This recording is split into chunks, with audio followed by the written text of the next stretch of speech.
start with the second chapter in your physics, that is motion. Now here force and pressure is here written. Force you have already studied in class 6th. What is force? The push or pull of an object is called force. Force can cause a stationary object to move. It can change the direction of a moving object. This you have studied about force. Pressure is something new to you. Pressure is force applied perpendicular to the surface of an object per unit area over which the force is distributed. Take a common example of this pencil only. Look over here. The pencil which you all are seeing here, it is not sharpened. So while writing, I would be required more force. But when I try to sharpen this pencil, it is easy for me to write. This is what pressure is all about. Alright. So it means that if I am not sharpened the pencil, my surface area will be like this much. And if I try to sharpen it, it will be more shorter than this. Clear? Now let's talk about motion.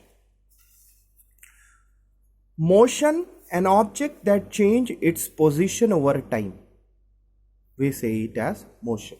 For example, pushing a block you push, opening a door, rotating the stone with thread. It all contains motion. Now, with regard to motion, two states are identified, that is rest and motion. Let's talk about rest and then motion. Rest. A body is said to be at rest if its position does not change with respect to a fixed point in its surrounding. For example, a book lying on a table, that is, there is no movement of book, so it is at a stationary state or a rest state. A bench fixed in a park, bench is also not moving in a park, it is also at stationary position, so it is at rest. Now about motion. A body is said to be in motion if its position continuously changes with respect to its surrounding. A flying bird, a boy playing football. Alright. Now motion is relative. What it means? Everything moves even though they may appear at rest. Alright. Now here, rest and motion, they both are relative terms because they depend on the observer's frame of references. So if two different observers are not at rest with respect to each other, then they get different result when they observe the motion or the rest of a body. For this, we will take the example to understand it well. Now here, look over here. Two persons are standing in between these two trees and a car is moving over here. The person who is sitting in the car would feel that this person is moving, and the person who is standing outside or who is standing in between the trees must be seeing that this car is moving. Initially it was here, then here, and then this. This we say it as frame of reference, the fixed point that is used to determine if something is moving. Clear? Now about types of motion. Alright? About types of motion. Translatory motion. Body moves through the same distance in same time. Example, sailing a boat, man running, a stone falling towards the surface of the earth. Rectilinear motion. What it is? Body moves along a straight line path. You must have studied the rectilinear propagation of light, that light travels in straight direction in a straight line path. The motion which travels in a straight line path, we say it as rectilinear motion. The example, the stone is falling towards the surface of the earth. Apple falling from the tree to the ground. It is also a rectilinear motion. One more motion is there in this translatory motion, that is curvilinear motion. This curvilinear motion, you must be watching cricket.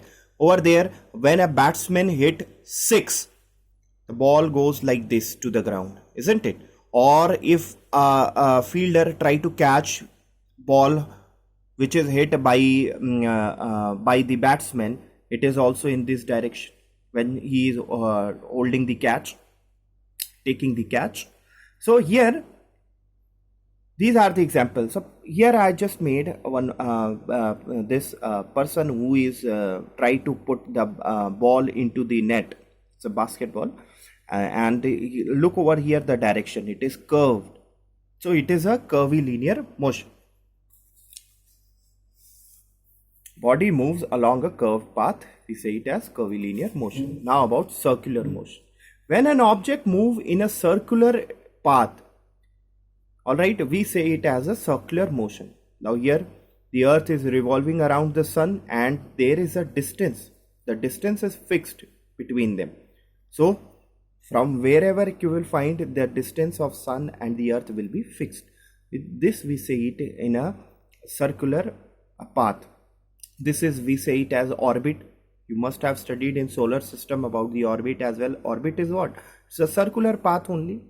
So, when an object moves in a circular path, like revolving around the sun, earth revolving around the sun, or moon revolving around the earth, motion of the wheel, they all are the example of circular motion.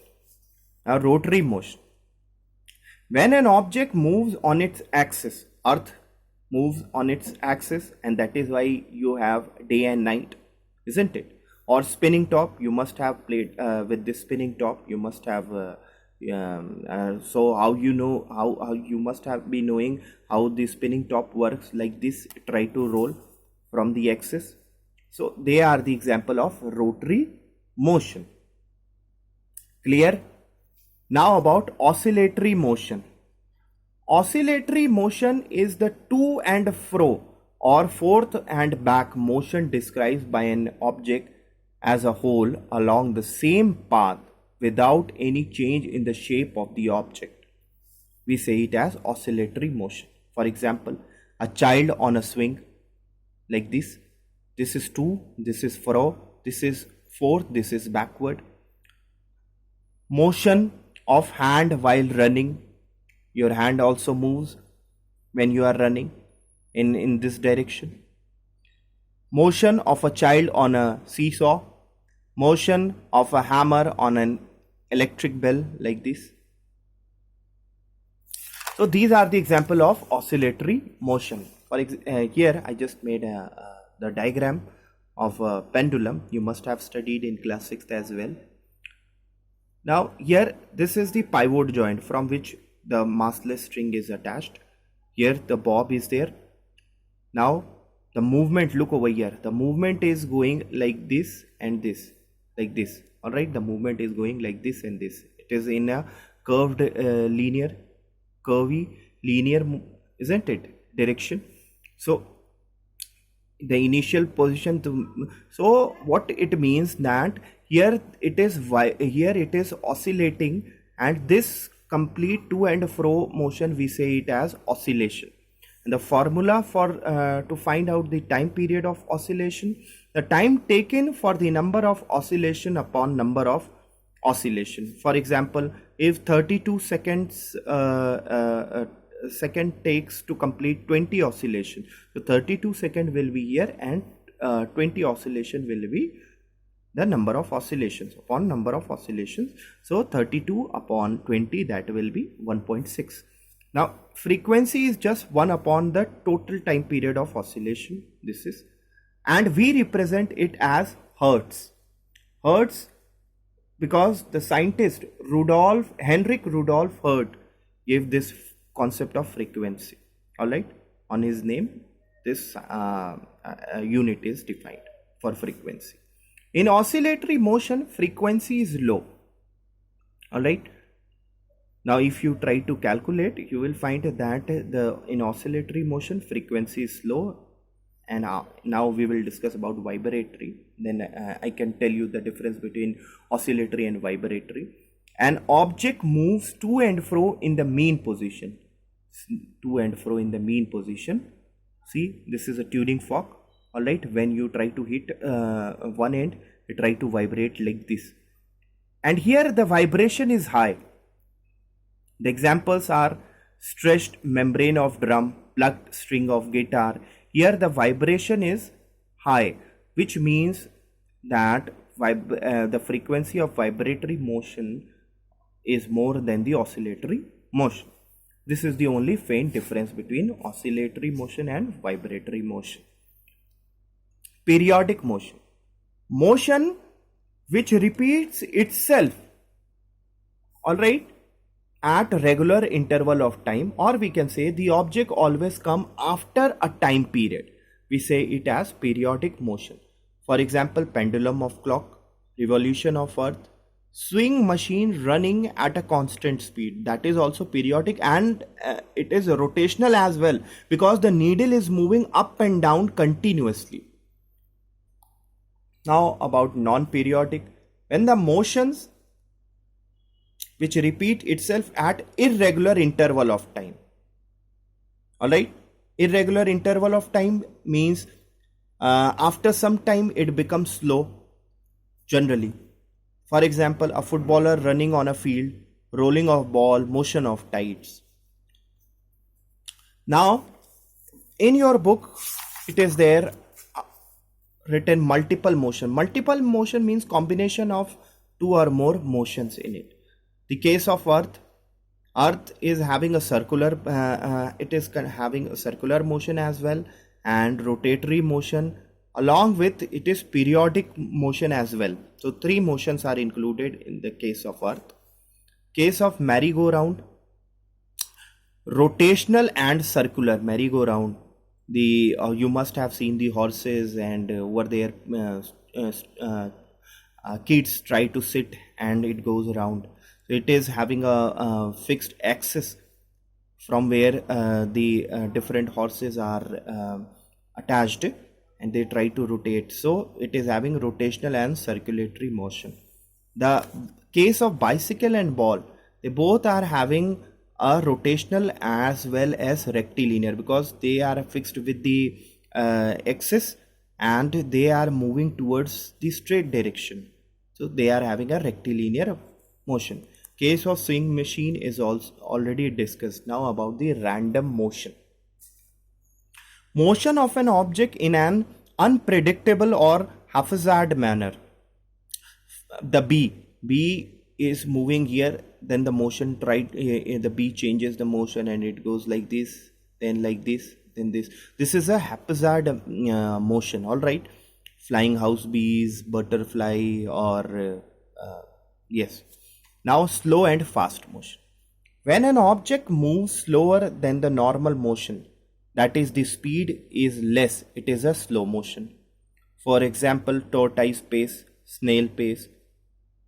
When an object moves faster than the normal motion, that is the speed, it's a fast motion. For example, motion of aeroplane or bullet train. Clear? There is one more motion. We say it as a rolling motion. It is a combination of a rotational and translatory motion. Now about speed. Speed you have already studied in class 6th, in class 5th as well. How to find out speed? Distance upon time. So the speed is the distance covered in a unit of time by an object. We say it as speed. The SI unit of distance of length is meter. It comes under the length, distance, and time, second. We can represent like this, m, then there should be a little gap, s, and minus. We can represent or m upon or m by s. Distance, we can very easily calculate, cross multiply it. Speed into time is distance. Time, just replace time over here if it is asked. The speed will be in the denominator side, so distance upon speed.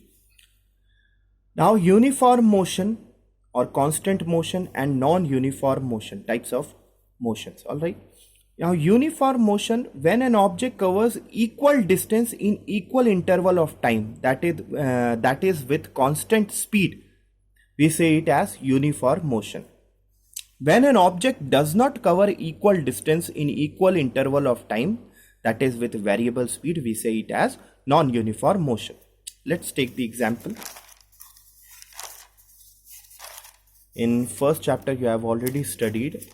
Let's go on that chapter. Now look over here. A car moving with a constant speed.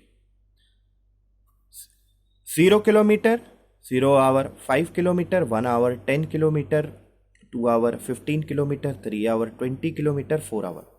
And if you plot it on graph, you will get this. It means that a car is moving in a constant speed. Now, a car parked on a side road. 10 kilometer 0 hour, 10 kilometer 1 hour, 10 kilometer 2 hour, 10 kilometer 3 hour, 10 kilometer 4 hour. It means that this car is at stationary or at rest. The motion of the car is at rest. Now, non-uniform. Look over here. The shape of the graph. Distance 0, time is 0. Distance 2 kilometer, it covers in 1 hour. 4 kilometers it cover in 2 hour. 7 kilometers it cover in 3 hour. 12 kilometers cover in 4 hour. 23 kilometer in 5 hours. So here the distance is irregular. Alright, unequal distance. So the graph will shape like this. Non-uniform motion. Alright. Now, this also I have taught you in the first chapter. Alright. See, two different distances are mentioned, but the time is the same. Now here you would be seeing that 0 kilometer, 0 kilometer, 0 kilometer in 0 hour, 7 kilometer in 1 hour, 5 kilometer in 1 hour, 14 kilometer in 2 hour, 10 kilometer in 2 hour, 21 kilometer in 3 hour, 15 kilometer in 3 hour, 28 kilometer in 4 hour, 20 kilometer in 4 hour. Now you have to try to total this distance upon try to total this time. Now try to total this distance and divide it with time. You will get the motion. Different motion will be there because here the distance are different of d1 and d2. So after getting the average motion of both, we can very easily figure out that which object is carrying a slow motion or fast motion. Clear?